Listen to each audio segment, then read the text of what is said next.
ओम बिरला ने विपक्ष को दिया गहरा जख्म।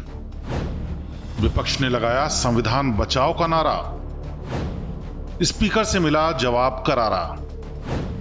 स्पीकर के पहले ही भाषण पर बैकफुट पर विपक्ष। लोकसभा चुनाव में इस बार विपक्ष ने पूरा जोर लगाकर प्रचार किया। बीजेपी की हर बात, हर भाषण को विपक्ष ने हथियार की तरह इस्तेमाल किया और हर प्रदेश में बीजेपी की जड़ें काटने की कोशिश की। इसका एक उदाहरण यहां समझ लीजिए। बीजेपी के एक नेता ने संविधान पर बयान दिया था। यह बयान बीजेपी के लिए तो गले की फांस बन गया, लेकिन जैसे विपक्ष के लिए संजीवनी बनकर आ गया। कांग्रेस समेत पूरे इंडिया गठबंधन ने इस बयान को हाथों हाथ लिया और वोटर्स के बीच ये कहकर प्रचार किया कि मोदी सरकार की वापसी हुई तो इस बार संविधान को कुचलकर आरक्षण खत्म कर दिया जाएगा। राहुल गांधी अपनी हर रैली में संविधान की एक प्रति हाथों में लहराते हुए और कहते थे संविधान को बदलने की कोशिश की जा रही है और अगर बीजेपी सत्ता में आई तो संविधान बदल दिया जाएगा। विपक्ष का ये नैरेटिव पता नहीं किसी और राज्य में कितना चला, लेकिन कम से कम उत्तर प्रदेश में खूब चला, जहां लोकसभा की सबसे ज्यादा 80 सीटें हैं। यूपी में विपक्ष ने एकदम अचंभित करते हुए बढ़त हासिल की और बीजेपी को सिर्फ 33 सीटों पर समेट दिया, जिसके बाद कांग्रेस पार्टी और खासकर राहुल गांधी इससे खासा एक्साइटेड हैं। वो मोदी सरकार में संविधान पर खतरे के नैरेटिव पर खेलते रहने के प्लान के तहत संसद में भी संविधान की प्रति लेकर पहुंचे और शपथ ली।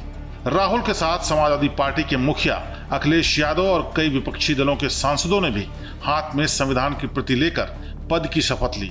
लेकिन जब बीजेपी ने लोकसभा अध्यक्ष के चुनाव में बाजी मारी तो मामला पलट गया। लोकसभा अध्यक्ष बनते ही ओम बिरला ने विपक्ष को गहरा जख्म दे दिया।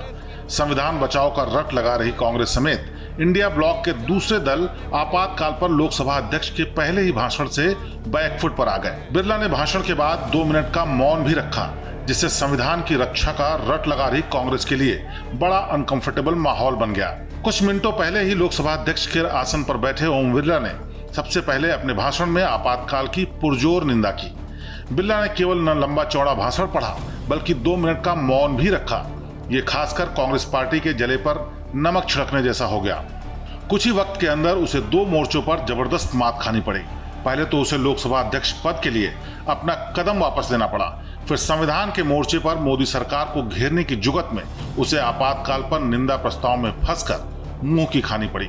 ये सदन 1975 में देश में आपातकाल इमरजेंसी लगाने के निर्णय की कड़े शब्दों में निंदा करता है।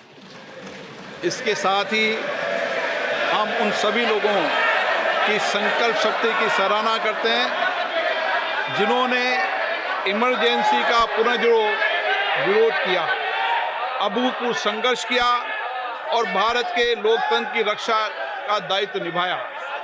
भारत के इतिहास में 25 जून 1975 के उस दिन को हम हमेशा काले अध्याय के रूप में जाना जाएगा।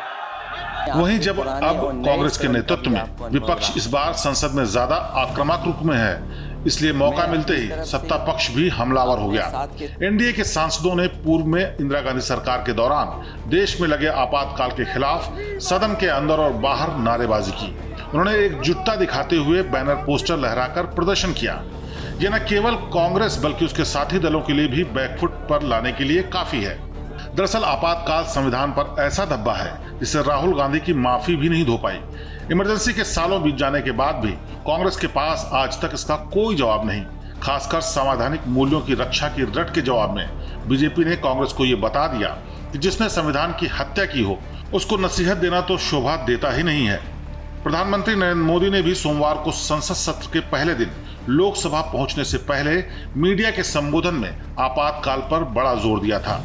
वहीं पीएम मोदी के हनुमान कहे जाने वाले चिराग ने राहुल को नसीहत दी कि संवैधानिक मर्यादाओं, संसदीय परंपराओं और सदन में पक्ष विपक्ष के आचरणों पर बोलते हुए उन्हें खुद के गिरबान में झांक लेना चाहिए। कई बार जब विपक्ष के द्वारा कई बातें कही जाती हैं, मैं इतना भी मैं जरूर आग्रह करूंगा कि जब एक उंगली आप किसी की तरफ उठाते हैं तो बाकी उंगलियां आपकी तरफ उठती हैं। जब आप सत्ता पक्ष से किसी एक आचरण की उम्मीद रखते हैं तो वही उम्मीद हम लोग भी आपके राज्य में उसी आचरण की उम्मीद रखते। सत्ता पक्ष के हमले से घायल अब जवाबी हमले की बारी कांग्रेस पार्टी और बाकी विपक्ष की है। जिसके बाद सवाल उठ रहे हैं कि अब जब गुरुवार को लोकसभा में दोबारा बहस शुरू होगी तो क्या होगा। इसका पक्का जवाब देना तो मुश्किल है, लेकिन अब आशंका इस बात की ज्यादा है कि नीट और यूजी परीक्षा में धांधली समेत दूसरे मुद्दों पर सरकार को घेरने का मन बना चुका विपक्ष अब मौका मिलते ही और भी आक्रामक रुख अपनाएगा, जिसका असर सदन के दोनों सदनों की कार्रवाई पर पड़ेगा। आपको बता दें कि लोकसभा के अंदर का नजारा पिछले 10 सालों के मुकाबले बदला हुआ है। इस बार विपक्ष की गैलरी ज्यादा हरी भरी है। अब सत्ता पक्ष और विपक्ष के बीच सांसदों की संख्या का अंतर घटकर 59 रह गया है। तो इस बार विपक्ष का शोर ज्यादा गहरा होगा और सत्ता पक्ष को सदन की कार्यवाही आगे बढ़ाने में भी कभी कभी कठिनाइयों का सामना करना पड़ेगा।